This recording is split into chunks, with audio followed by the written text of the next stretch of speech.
No. Bringing us over. Corey? Do you unmute us before they see our face? It's like, I do it as quick as I can. Typically, it's like 2 seconds where like they can hear us, but it's still the waiting screen or whatever. Wow. You know, yeah. you give the reins of video to someone, and they really send the show in the toity. Okay, first of all, you don't get to talk to me that way today. We need to have a serious talk. I was gonna present this in like a more civil manner, but Corey, you're watching the stream, right? Do you wanna explain this to me? Do you want to explain what this is on the stream? What's going on, Corey? I am having a normal day. Just a normal day. I'm at work. I'm minding my own business. I'm staying in my own lane. I'm sitting on the comfortable accomplishments that we've made on this stream. And then I am visited with this. This is like a weekly or bi-weekly thing for me, by the way. I just wanted to give you an insight into what I deal with on a regular basis. Looks like an industrious gentleman you're talking to. Yeah, real. Yeah, but look what I said here. With the concept of simplifying. See? That's nice. That's a nice thing I said. Oh, nice. Good for you. How considerate. I said that to comfort you. It was, let me tell you, it was a real comfort. It was a real comfort. I'm helping. I did a good job. What if it is a LARP? Okay, Corey, tell us about your ideas. Where did this come from? What are we looking at, and what does it mean for the future of the game?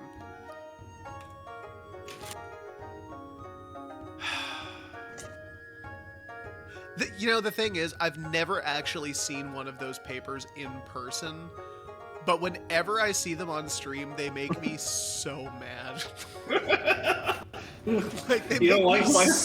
They make me so mad. Is it the organization process? What organization process are you referring to? You know, when I was young, I always saw in movies and stuff, people who were really involved with their work and kind of losing it, and I'm like, man, look at those people passionate about the things that they're into. And I was like, I wonder how they fill up those books. Well, Taylor, I learned from my youth, I guess. I mean, you got a free secretary, so yeah, I guess you did, technically. Oh, okay, so here's where I'm at. So the past couple weeks, really since like the first playtest, like something hasn't been sitting right with me about Vault Peddlers. It like everything, it feels like off the mark, and it was in such a way that like I was like, I don't know how to like we're not doing anything wrong necessarily is the thing, right? Like nothing feels bad, it just doesn't feel good, and that was like my issue, and I've been like really grappling with it. It sent me down like a path of like I was just having like a hard time working on the game in my own time. Like doing the stream was fine, but like I wasn't sitting on anything. Yeah. And like it got me thinking about like the reality of the situation, and like TGS games. Like this isn't going to be the only game we do. No. And we don't want it to be the only game we do. And like part of that is like, okay, like say we can't sell this to anyone, like self-publish. What can we feasibly afford? What can we feasibly do with a Kickstarter, even a successful one, right? Yeah. Without over-promising and still promising something that people want to invest in. So like, right. I'm like, well, I don't want to, run before we learn to walk. And like part of it is like fundamentally, I think like there are facets of our game that are just going to be hard to balance, hard to keep up with, and hard to get into a condensed, presentable book. And so I got hit with it today, and I started writing instead of doing work. And like, so That's not true, Corey's boss. He was working very hard all day, like he does every work day. No, I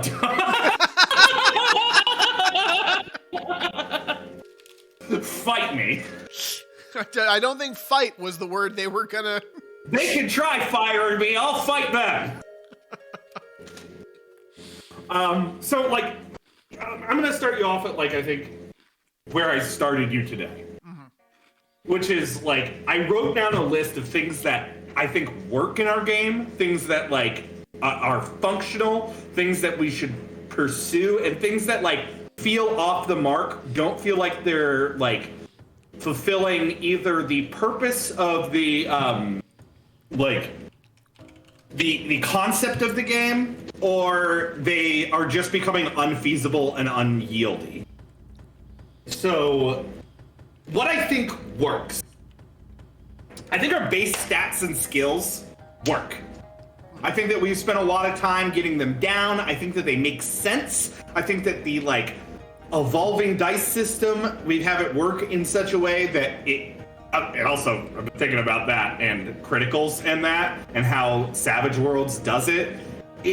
When you roll a d4, you're more likely to get a 4, but you're also on a skill that you're least likely to succeed on, so it doesn't really matter. It comes out in the wash. That's how I think Savage Worlds does it, and I think that's how it makes sense with evolving polyhedral die. Anyways, off of that topic, I think our base resolution system, like, works, right? Like, our die rolling works. You roll a polyhedral die, you roll for a static modifier, yada yada. I think that that's fine. I think that it works. Yeah. I like that it's modular. I think that our action economy, using action points, works. I think that it's fun, and it makes for tactical squad-based events when you're in action, which is what we're going for. We wanted squad-based tactics. We wanted everyone working as a unit, working towards one thing. Yeah. Beautiful. I think items work. I think the idea of making items, conceiving them as feats, works. I think that the idea of having flat damage on weapons works. I think that like all of that tracks, and I think that like moving towards having lots of items in a game about treasure hunting makes a lot of sense. I think that the caravan, like, obviously, I think we need to do a little work on it, but I think like conceptually the caravan works and it's there. I like the systems we have in place, like narratively for like recovering, and I like all of that.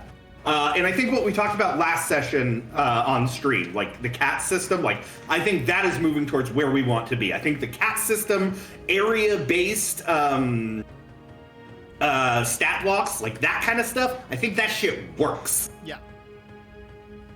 A list of things that don't work. I'm gonna hit you with a big one right away. Yeah. Feats. Yeah.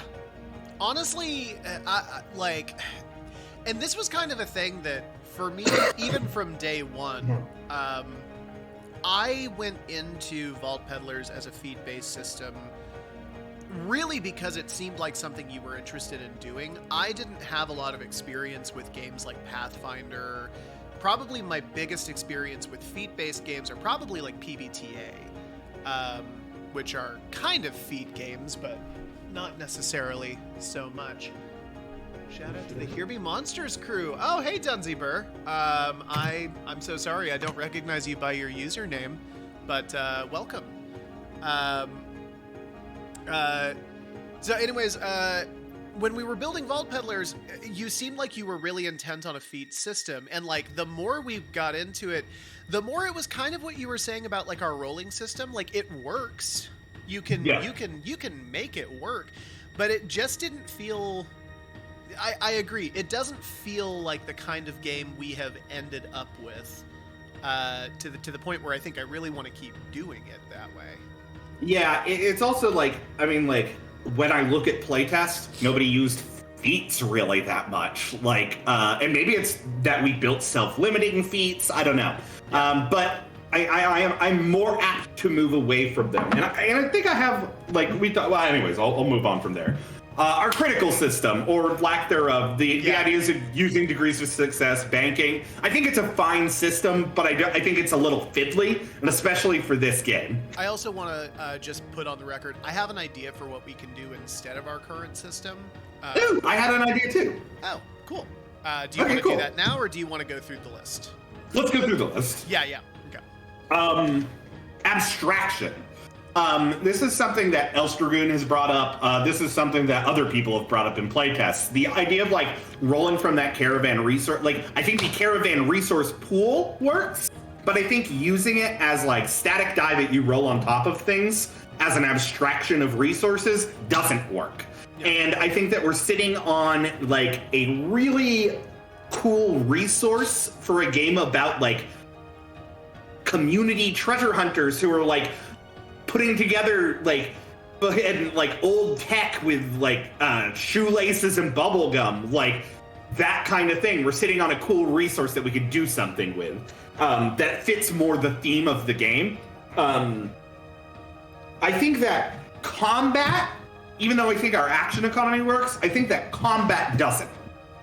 And this is something we've talked about off stream. We want combat that is more Indiana Jones and chasey, and I think there's pretty easy solutions here. Something we've talked about is like having like an objective and for each combat with like a turn limit, which makes sense. Like, and I think that will get people moving and doing things. And I think, yeah, that's it. Okay. Yeah. All right, well, let's start with the thing that we have ideas for right this minute. I'm interested to hear what your solution for criticals was. Okay. Came up with a system at work that was pretty easy. Called Call Your Crit. Okay. Call Your Crit. You guess the number that is going to come up on your polyhedral die. Huh. When you roll. If you get it, it's a critical, baby. All right. I think that's a neat idea. That's not that's not something I think is in any game that I'm aware of. I've never heard of like a call your crit system. Mine was just going to be a really simple, like you're rolling a d4. If you roll the highest number, you roll again, right? Like an exploding die. Yeah, exploding die. Yeah. Yeah, exactly. Like it'd be very simple, very elegant, and it would definitely be one of those things where it makes up for the limited rolling power of like a D4, right? And if we're getting rid of caravan resources as a static pool, it makes things much more difficult to do. That's a cool idea. Just made a really interesting point. You could have a cool ability to call multiple crits. Oh, that would be dope. That is really dope. That's a cool idea. Shit. Taylor, we could combine those ideas. Okay.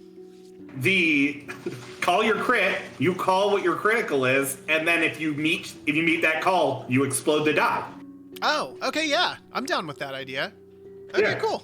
It's simple, it's unique, it's got that idea of bartering and gambling that we like wanted to sell through with the with the pushing rolls and stuff. So like, I don't know. I think that All right, let me go. Hang on 1 second. So before we go any further, I'm going to go here. Okay, so I am going to go ahead and get rid of the stuff with degree of success, degree of failure, pushing a roll. That stuff is gone, right? Yeah. Okay, cool.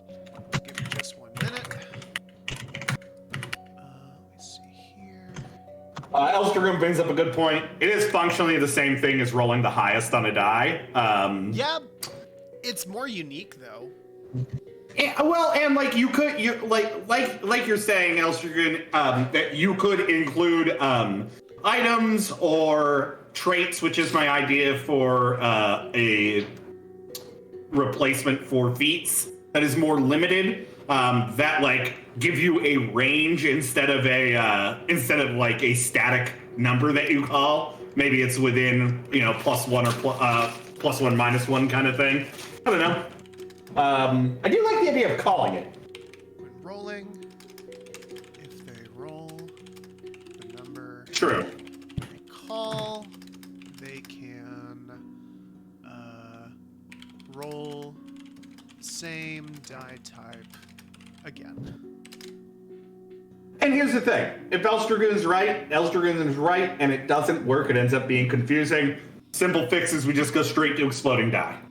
Yeah, I think that works. My only concern is that, and this is something we experienced with caravan resources, was like when we were doing the playtest, we had to constantly remind people to like, okay, do you want to use caravan resources on this? The only thing I'm worried about with calling your crit is it'll be another thing to remind them of, whereas just rolling the highest number, obviously you don't have to worry about that. Sure. I mean, I think that is a fine point. Well, I want to test it though. I think it's a neat enough concept that I think we should at least let it see the light of day. And it's like I said, if it doesn't work, we just go to a standard exploding die. Yeah. I think like why I like the concept of it is it like gets into the spirit, and what I'm trying to do with a lot of this is like get into the spirit of the original concept of the game, and like calling your crit feels like bartering. It's taking a chance, and like even if it isn't that, if it feels like that, then I like that. Yeah, Dunsey Burr, totally agree. Never heard of a call your crit. Like that's the biggest thing for me is I really just want to see what it would look like. I really just want to see how that would affect gameplay and whether that would have a positive or negative effect. It's like that thing where you're taking a standardized test with multiple choice and you're like, there've been too many B's in a row. It's gotta be. hang on. I got to see something really quick here. Okay, cool. You know what the really cool thing about that is? If you're watching the stream, I just eliminated like 2 full paragraphs of shit dealing with like degree of success, degree of failure stuff. Like that's pretty fucking kick-ass. The more streamlined you make that rolling system, the better it's gonna be. Oh, and I can get rid of this table too, because we don't need that. You can get rid of the feet section, Taylor. No, I actually can't get rid of the feet section because there is no feet section. It's all baked. It's all baked into specie and province and everything else we have. Okay. So we will put it on a new document and delete this one. Absolutely not. No, we'll just copy and paste everything over. How dare you? So here's my thing with feats. Feats don't work. But another thing we talked about is items do work. And items are feats baked into them. Yeah. So my idea is pretty simply, we take the concept that we have with feats and we just make this a more item-centric game. More relics, more inventions, more things like that. We get back into that little bit of a wacky spirit that this game had in the beginning. Yeah. And it gets on that like shoelace and bubblegum idea again. Yeah. Like it is Rust Punk. You are putting things together by like what you can do. Absolutely. So yeah, I mean we were talking already about creating a system for standardizing items and making like a tool for a GM for creating items. So like bringing that to the forefront, I don't think is a bad idea. Making standard like a bunch of items is a cool idea, and we can make easy splat books with that shit. And yeah, everybody, listen to me monetize the fuck out of this. That's right, baby. This one's all items. Look, the game is about a capitalist dystopian hellscape. You didn't really think that wasn't coming from anywhere, right? Obviously, we're here to sell books. So I think combat solution is pretty easy in that, like, we were talking about, like, I think what we said, like, I think having objective-based combats is a good idea. I think having, Can you explain what would be the substantial difference? Because one of the things that we did with the initial combat playtest was having, like, an intent phase, which we categorically said does not work. What would be the difference between, like, intent phase versus, like, an objective? Yeah, so I think the difference between the intent phase and the objective, and this is, I think, where we ran into an issue with the combat playtest, is like, we set up these like lukewarm ideas of like what you had to do. I think we need to like very specifically say, you need to get to this room in 3 turns or something bad, like catastrophic happens. Or enemies are going to take off, like that kind of thing. So objective is set by the GM. Yeah, archivist objective. I mean, it can also be like we want to get there and we're getting into a combat over it. Okay, I'm gonna give you like this many turns to get there. Okay. Yeah. I like that. Yeah, I think it will limit combat and it will keep things mobile. Okay. And also, we won't get into those like war of attrition situations which we ended up in. Yeah. I also think if we're removing feats, one thing we can do is create like a 1 or 2 page document of like basic combat maneuvers and associated action point costs that anybody can do. Now we can dictate those to be more chasey and more mobile so that we can shoehorn in our idea of how combat should be in this game by the things that you can do stock in this game. Obviously, people could be like, hey, GM, can I do this kind of thing? And their GM will be like, sure, that'll be, whatever. But, like, I think, like, moving it in that direction and, like, creating this, like, current that we want the game to be, this is how we can do it. And we're saving a lot of room by removing all these feats. Yeah, no shit. Okay. So what I'm gonna do is I'm actually gonna keep the keep the terminology just because I like the way intent phase sounds. Okay. And then from there, what I'm basically going to say is that every combat begins with an intent phase in which the party declares their intent or goal for the encounter, and the GM gives the party a hard encoded objective, i.e., get to that room in 3 turns or else. Yeah. And then from there, squad-based combat, just like we had. Yeah, from there it's declaration, roll, and resolution. Okay, so once intent has been established, combat follows. 3 cases. I think doing stuff like this too, we could have like one thing we were talking about was like movement nodes feel weak. Yeah. Or did they not feel weak? They felt strong. I think movement wasn't the problem. Okay. I think our biggest issue was NPC strength, which we did kind of deal with, and then it was action economy. It was when we first started, we had way too many action points for everybody to use, and so every first turn took like forever. 5 minutes. Yeah. Okay. Sorry, I just don't want to slow down too much. No, you're good.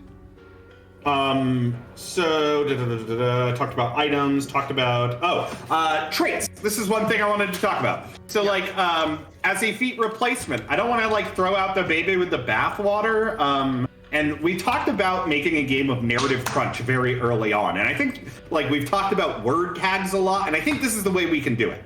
I think that like we take provinces and we have the same like cost for these things, but they're traits. So like the example I gave you earlier, under Rope Walker, there is the trait of sharpshooter. So if I'm like sniping somebody from across the field or trying to do a trick shot off the chandelier, throwing a coin in order like throwing a coin to get it into some guy's purse from like across the way, so he gets caught with the evidence, yada yada. We do this, and these are like flat modifiers, or you suggested an additional die that you roll. I think both work. And the idea is that it would apply as per GM fiat, right? Exactly. Yeah, like you're doing something that takes the sharpshooter. You've got 4 ranks in that. Roll it. You could have different levels of it, and it could branch off, right? Like sharpshooter could turn into trick shot, which is like more specific, but like maybe you talked about earlier having like capstone feats at the end of these like trees, which I think makes sense. We're getting rid of feats, have these like bigger ones at the end after you build up into them. Yeah. You mentioned earlier why even have it on provinces, and that's a good question. Do we want to categorize this, or do we want to go completely classless? Yeah, so I was thinking about this over the course of the afternoon, and I think actually what we should do is take almost kind of a Skyrim approach to advancement, and basically so. We stay with, you have species, you have background, and you have province, right? Yeah. And basically what we would say is, okay, so pick one of these backgrounds, right? And for each one, tell me what that means for your character. Like, what has your time as like a tech meant for your character? And then in character creation, you guys come up custom with what that skill feat would be, right? I like that.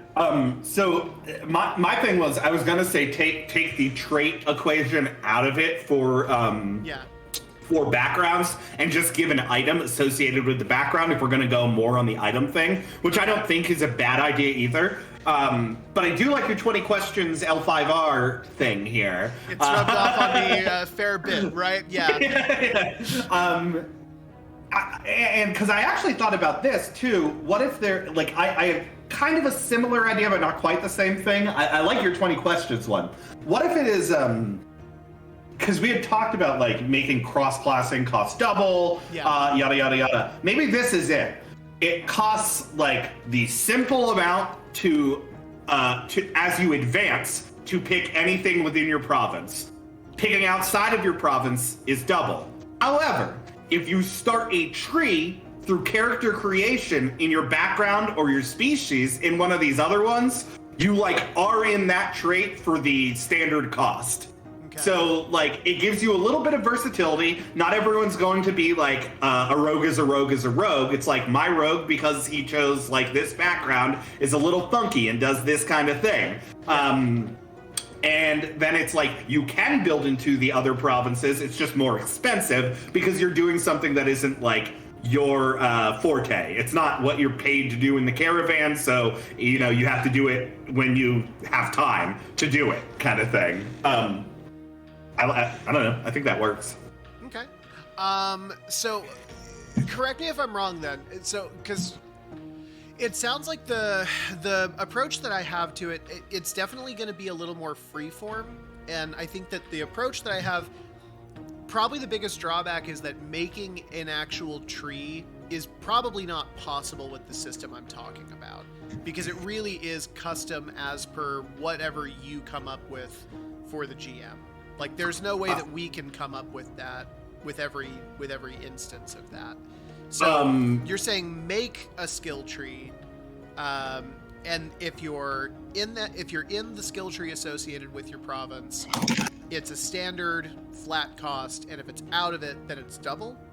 I mean, well, here's what I was thinking. Like creating the skill tree associated with the province with like the different traits. Yada yada. They're limited. They have little capstones on them. If you get all the way through them, and maybe they advance into like sharpshooter to trick shot. Yada yada. Yeah. I think what you're saying can work with that. It's just a matter of creating a questionnaire, as in creating the questionnaire in 20 questions in L5R, and then applying it to those traits. Like, if they chose this for this question, do it's this. It's a multiple choice thing, is what you're talking about. Yeah. Okay. Yeah, so I think that works. So if we were gonna rip off the game of 20 questions, I mean, basically what we would have then is you would take a list of your total skills, right? And you would have questions based on like, your species. What does it mean to be like an Embrophyte? What does it mean to be a Polyutar for you? How has that affected your time on Eba?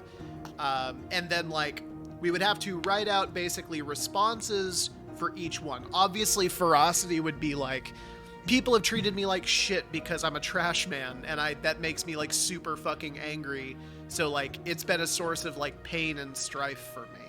And like then it would be like, okay, so you're gonna take like this plus when you take like a ferocity based approach. Yeah, you're like to me, like exactly. It's like, okay, for like this answer, like we'd have to boil it down basically. So like at the end you get like a couple extra traits, right? Yeah. Based on your species, your province, and your background. Yeah. That like it wouldn't be like the whole of your character if we're gonna stick with point buy. It would be like extras that you get that go along with your character concept, right? Yeah.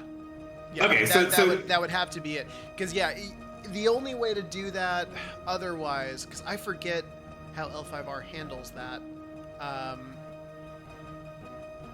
Because L5R just starts you with, well, because it's a different rolling system, so they don't have to. Yeah, they don't have to start you with as much.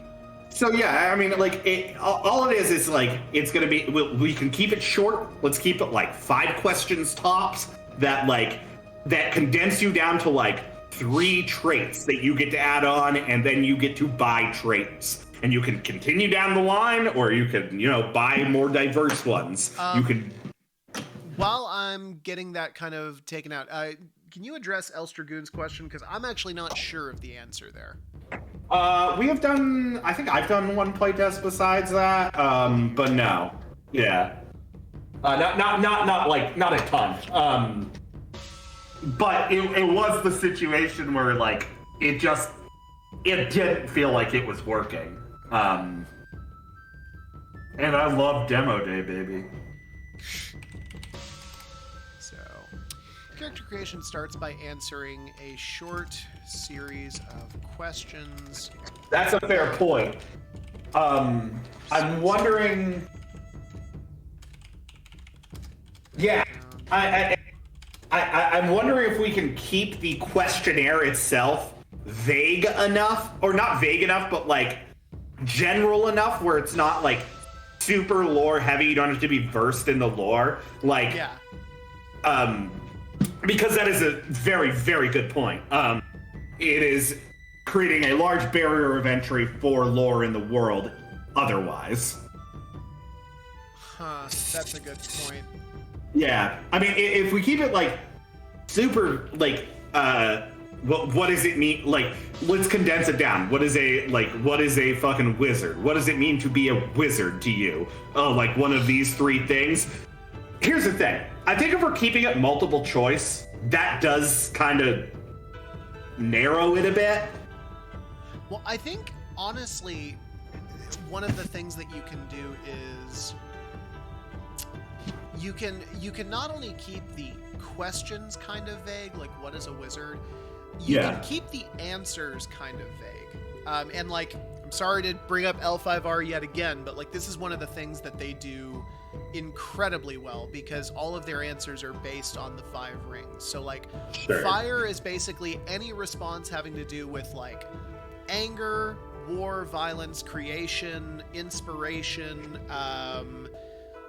Water is like having to do with anything that is like transient or fluid, like letting stuff roll off your back. Void is like facing your own mortality, like any answers having to do with that. So if that's our inspiration for this, we should also consider that the questions should be vague, but the answers should be vague too.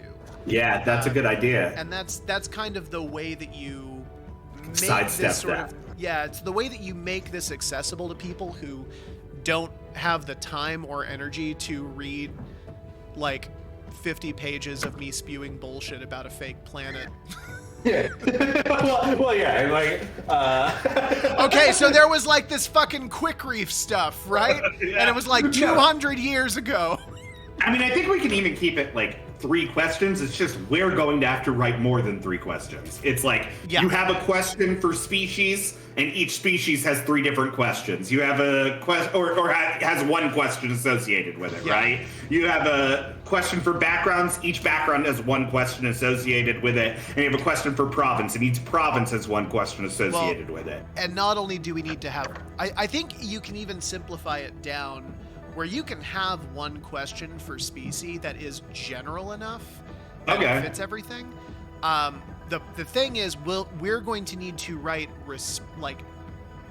guides to interpreting responses, and that's going to be like 8 things for each question. We're building it backwards, honestly, right now. We need to write like what the trait tree is. Like, I mean, I think it's simple. Like, we just come up with a word tag system for like what are 3 things that this class does? What can those 3 things evolve into? Right. Yada yada.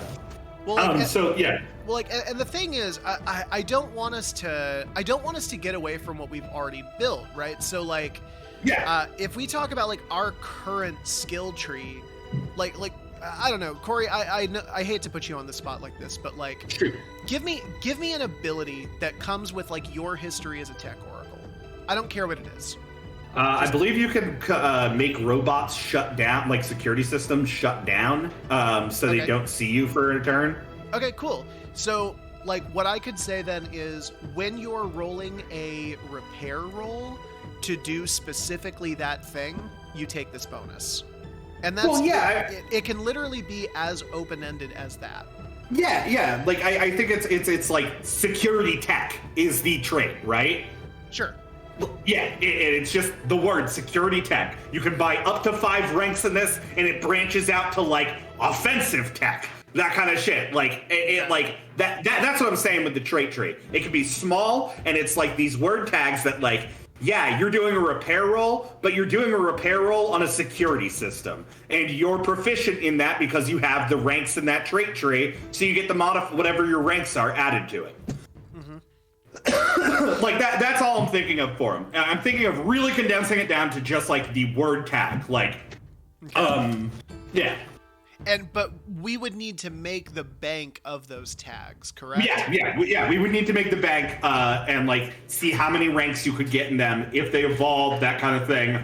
So that could be something we can sit down and do. I think it's pretty easy. I think we could actually use the feats that we currently have on everything to build the bank. Right? Sure, yeah. I mean, I think we should make sure that the trait tree itself, like the word bank, is accessible and not lore heavy. I think it should be I agree. like just fucking nouns, kind of shit, like nouns or verbs, baby. Like, yeah, like Demi-Noct is cool, but we need to, it needs to be more accessible than that. Okay, cool. So what was I doing here? I got to talk about one other thing that is a bit more insane, but I feel like really it is a solution to the abstraction problem, lets us keep our resources, and leans into the whole item game, treasure hunting game, using community resources game, but it's a little wacky. Sorry, before we move on to this, and I'm sorry to bog it down here, I'm just trying to find the right verbiage for this. Yeah. So, you're answering a short series of questions about species, background, and province. For each answer you give, the GM will award you one trait. Okay, yeah. One trait, which applies as a bonus to very specific rolls. Okay, cool. Now we can move on. All ranks in that trait can be bought at standard cost. Nope, we're not even going there yet. Right now, we just need to. We're hitting it and quitting it. Yeah. Gross, Taylor. Yeah, it was. I realized as I was saying it, that's not great. That's like when Griffin McElroy does the Porky Pig joke. Yeah, except when Griffin McElroy does that joke, it comes off for some reason as just really funny and harmless. But when I do that, it's like gross. That was so off-brand. Ugh. Wild joke. Yeah. Anyways. So we're talking about caravan, yeah? Yeah, so caravan resources. Yeah. One thing Elstragoon brought up, other people in playtests have brought up, it feels weird to be like, they couldn't get their heads around the abstraction, right? Like, what are these dice represent? Why are we rolling them? And like, we like the idea, very early on, we like the idea of having a set of resources in the center of the table that disappear as you play, so things get hairy. Yeah. Well, I was thinking today, and like, I started putting things around. We want like a game that is item heavy, tactic-y. We want a game that is like selling the point that it is like this, Rust Punk future where things are kind of stapled together from the past. And we had talked about creating like standardized items, and like I was like, well, I wonder if we can use those resources to like basically make a grab bag that the players can grab in the middle of like combat or in the middle of a contract that like takes those abstracted resources and turns them into like a tactical plan or an item or a relic that you are using from like the stock of crazy shit that your caravan has. And so like you would have this standardized items section set up or tactics section set up where you could be like, it takes this many turns to accomplish. It takes this many turns, and like if you're not doing it in combat, you can just abstract that from turns to the amount of minutes that a turn takes, sure, or hours, whatever, depending on probably GM fiat on what you're actually doing. It affects this many people, and it works this well. So you like roll 3 die out of that center pool. You roll 1 for how long it takes to get going. Maybe 1 for how long it lasts. Then you roll how many people it affects and how powerful its effects are. And that utilizes your resources, and you pull out this wacky fucking item that you put together or you pulled out of your hat. And you could you could give bonuses to it based on like, if you're research and design heavy caravan, you get bonuses for using an invention or like some sort of object that you've researched. If it's a command a command heavy one, you get bonuses for doing something tacticky, setting up a trap. If it's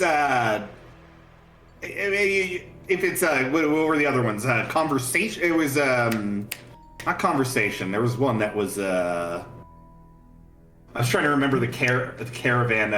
Dispositions? No, not the dispositions. The actual stat array for it. Oh, R&D, command, support, and intel. Okay, yeah. So, like, if it's something spy-oriented, then it's off the intel. You get the intel bonus. Whatever the, you can just get, like, a flat modifier to whatever your score is for that. Your GM calls it. He's like, okay, this is an intel item or an intel tactic. Okay. That you utilize those resources based on, like, how long it takes to get going, how long it lasts, how many people it affects, how well it... That was the idea. You just design an item mid-game.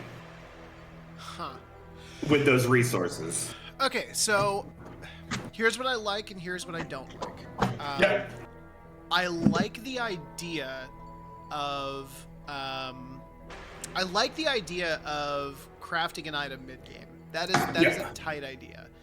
I like that it takes this abstracted thing and it gives it like a real world like purchase in fiction. Yeah. That is very cool. Like it's an in fiction explanation for why you're rolling like additional die and why that matters. Yeah. What I don't like is I'm worried how on the fly that item creation is going to actually be. Especially if it's in if you have the ability to make this thing in the middle of combat, I am worried that is going to turn into a slog real quick. I am similarly worried about how you go about creating the guidelines for what fits in each individual R&D, command, support, and intel which school that an item fits into, because theoretically most items you make will fit into at least 2 of those. Well, and this is the thing too. This is something that is something that we are going to encounter. This is something we encountered with attributes too, right? We've encountered it with a lot of stuff in this game. At a certain point, you can write guidelines for it, and that's all you can really do at that kind of thing. We can't harden code. And we have to step away from the idea that we can harden code every choice. We can't do it.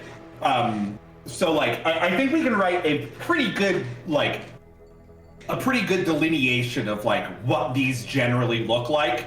Okay. And I also think I don't think we need to worry about players doing bonkers things to the point where it's doesn't make it's going to break the game. I think a lot of games, Cyberpunk does this with the tech roll ability. You can just fucking make an item. It costs this many resources, it takes this many days. That's the tech ability. I think the GM can very easily look at your caravan ranking, how many petty coin you have in the coffers, and just be like, no, you can't fucking do that. Okay. But I agree with you on you worry about how on the fly we can make it. Yeah. I think that is if we go forward with something like this, we need to write like I said, you roll this many die for one die, pick one die for this, one die for this, one die for this. You create a 2-sentence description, and you have to do it in your turn, and that is what it does. That is what the trap does. That is what the item does. That is what the relic does. That I'm gonna take your role for a minute, and oh no. And I'm gonna propose something kind of radical. What if your caravan? We've established in the fiction of this world that money is magic, and it actually does shit for you. Got him, Elstragoon. It's funny because I'm not I'm not a GM Fiat guy necessarily, but I do think that we have taken too too constricting of the reins on it, and I feel like we need to loosen up a little bit. And maybe that's what these proposed changes are about. All right. Let's see. So sorry. I feel like, and this is something that we have struggled with the entire time. From day one, we've struggled with caravan stuff. Like, what does caravan resources look like? How does that fit into the world? And I think the answer, honestly, has just been kind of staring us in the face. What if we just said that, like, a D4 is 4 petty coin? You can burn 4 petty coin anytime you want and roll an extra D4, and that is your caravan resource. Oh, okay. What if we got rid of the caravan entirely? And Got rid of the caravan entirely. And you just had a pool of money, right? Yeah. Yeah, it's easy. It's easier. It establishes an in-fiction justification for why you'd be rolling these extra resources. It would still have the added effect of, like, people are going to be stingy about, like, just blowing their money. That's fair. On stuff. And it still provides you, we can still have, like, a narrative-heavy system, right, for the caravan, right? No. We can still have the jobs, right? I don't think, like, we can still have the jobs. We can still have the quirks. This is Elstragoon's least favorite episode of our entire stream. I can just see, I can't see you, but I can just see, like, your enthusiasm for this game dying. No, I think you're right, though. Like, maybe it's like, so here's the thing. Here, like, as a caveat to what you said, I think that's better than my system of making players, like, make up an item. So Elsrigan, this is like the crux of the issue is we want to real world the caravan resource. We've broken him. We did it. We can go home. Now I'll start texting you in the middle of the day, like a lunatic.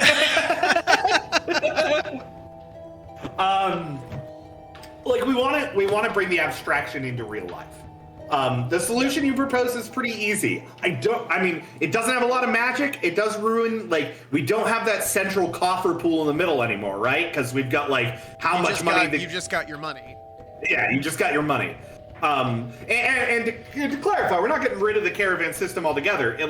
Even with Taylor's proposal here, like, jobs and quirks would stay. You'd still have, like, community goals and stuff. Like, you would take off the stat block. Real question, though.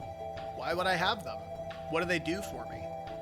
Well, the jobs very, very easily. They give you access to different items. They give you access to different selling points. They give you the ability to recover all of your nodes because there's no other way to do it in our game than using those jobs. Wait. What are nodes? Nodes are nothing anymore. Why are nodes nothing? I burn petty coin. I don't need nodes. I mean, your health is still a thing. Oh, you mean recovering, like, health nodes? Yeah. Static resource. Fair. Yeah, like those don't go away. No, I thought you were talking about caravan nodes. No. Like, you still have to recover, like, your health and stuff. Like, it still makes sense to have a job. Other than get rid of the idea of community in our game, and I don't want to do that. That is true. Yeah. I don't want to get rid of the caravan system. I like the caravan system. What I want to do is bring the abstract money idea to life. I want that system of resources to have meaning. Maybe it is like, man, I don't know. Like, this is the one that stumps me. Because Elstragoon is right. That is a lot of GM fiat to do. I think that, like, I think that Call Your Crit works. I think that one's fine. Where are you? I think that one's fine. But I don't want to get rid of the caravan system. I think the biggest one that probably is not going to happen is my idea on character creation, where it's just totally random. Like, yeah, no, I don't think that's actually going to happen. No, I think like the solution for that is like we have these like word tag traits that like do a very specific thing. Like if you are doing something that is security tech and you're doing a repair roll, you get that bonus. Sure. You buy those on character creation, and maybe you get access to out of province ones by background or species. Yeah. I think that works. How we decide that is still up in the air. Yeah. I don't want you to think we're just some sort of new game with our narrative systems. How quickly the mighty have fallen. I was once a number man, but no longer. No, because I mean, I'm Taylor can tell you, I'm not a big fan of like rules like games necessarily. No, well, and like I've also become not really a fan of rules like games either.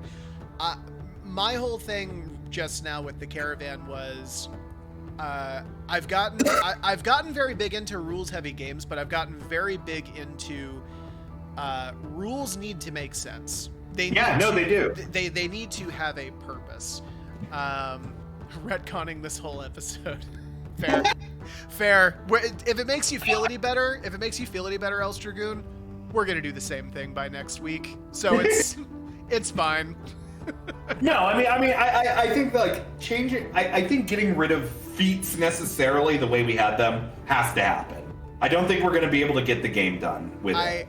I don't disagree with that. The feat system that we had is pretty goddamn unfeasible as it is.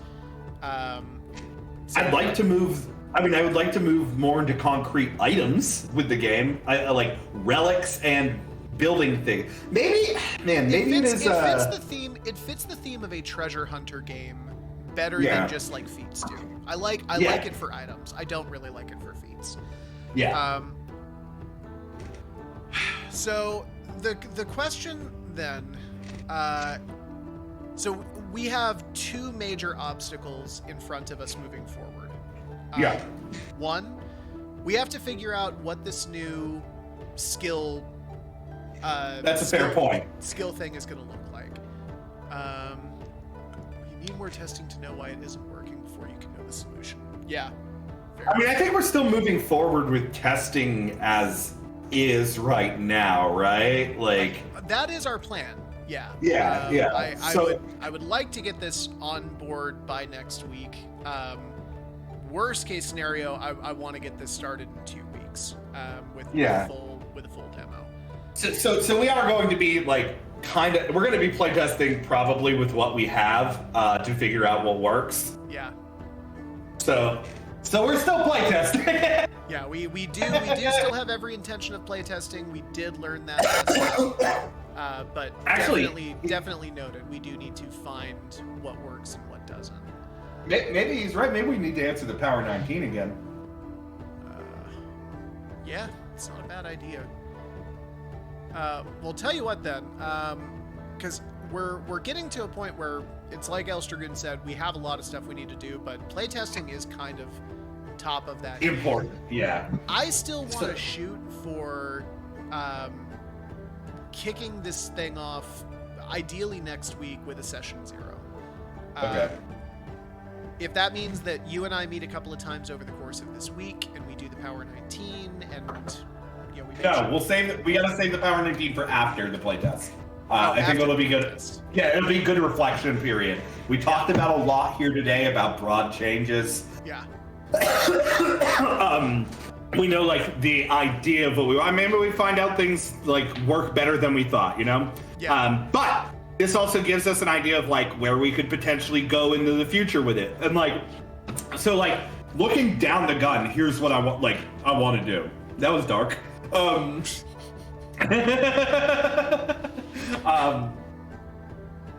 So I want to do the playtest. Start with a session 0, do our playtest for a month, and then go through and look at what happened in our playtest. You and I. Bye. He's leaving. See you later, Dad. Good luck.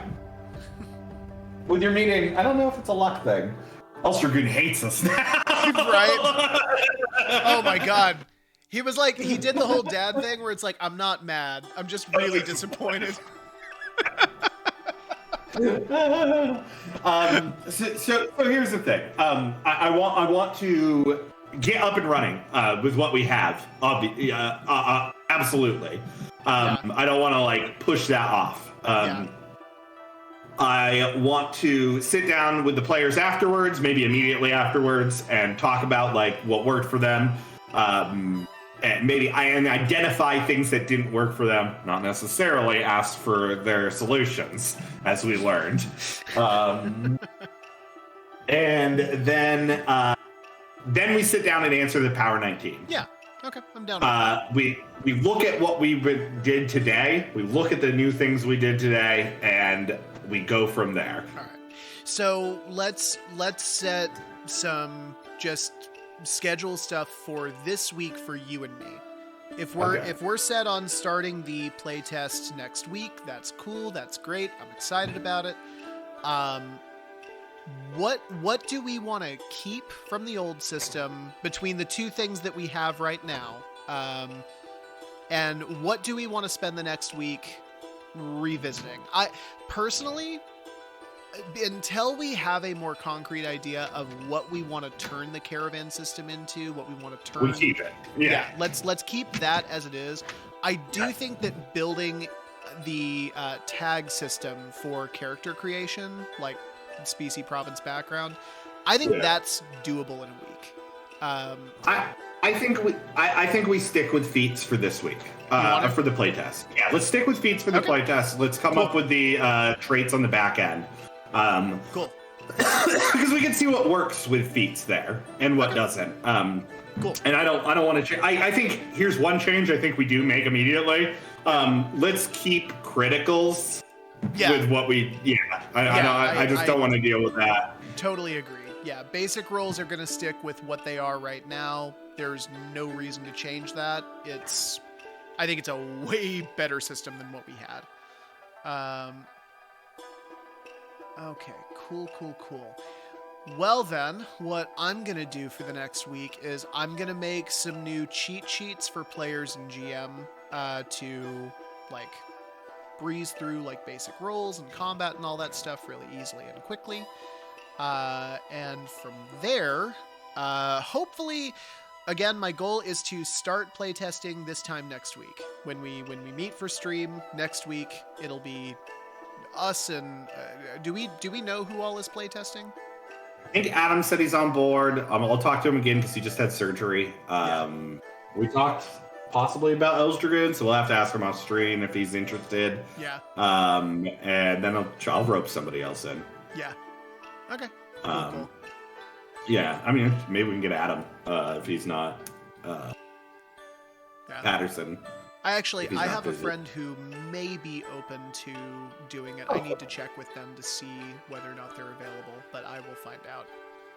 Oh, and here's the other thing. I wanted to, like, one thing I wanted to do is, like, so we can get through this stuff and, like, not shoehorn this game to, like, a more complete I want to get to the next phase with, with Vault Peddlers, because I feel like we're kind of waffling on the same area right now. Yeah, I want to get to the next step. Because I would like to, like, take one of our other game concepts and, like, spend a couple weeks talking about it. Yeah, right? We never did the 3 aliens in a skin suit playtest on stream, did we? Not on stream. I know you did one off stream, but it would be really cool to, like, visit that for a session. I would love to get into some Histo RPG stuff. Yeah. And I know you've got Moorlands of Marlowe cooking in the background. I mean, I haven't touched it, but yeah. I mean, I like the idea of it. Yeah. So, like, I don't know, like that's what I want to do. I just don't want to get, like, bogged down, and it's very easy to get bogged down. And I think, like, keeping mobile is a good thing for us. So, like, keep things changing, keep things moving. We have an idea of, like, what we can change if what we find out doesn't work. Like, I mean, there's a lot to our game. Yeah. So, yeah. No, and like we did this. I mean, we do this in like our private games where like you'll GM for a little while doing one system, then I'll GM for a little while doing one system, and then for some reason with our stream we were like just this game a whole year. Yeah. Yeah. Cool. So yeah, I think that's like what we do. Okay, cool. I'm gonna be a little booked this week with things, so I can't help as much, but I can help where I can. No, that's fine. I'm gonna be GMing. It'll be my first time doing like an actual full GM thing on stream next week. So yeah, that No. the weight of that is, huh? Session 0, so don't worry about it. Oh yeah, that's true. Session 0 is bullshit. It doesn't matter. Session 0.75. Yeah. Anyways, sorry for breaking your heart, Elsdragoon. Yeah, Elstragoon, sorry. We'll try to be better next time. It hurt me more than I think it hurt him. Oh man, seeing those little sad face emojis? Awful. Soul crushing. All right, cool. Well, if you're still with us here, thank you so much for swinging by. Make sure you come this time again to next week.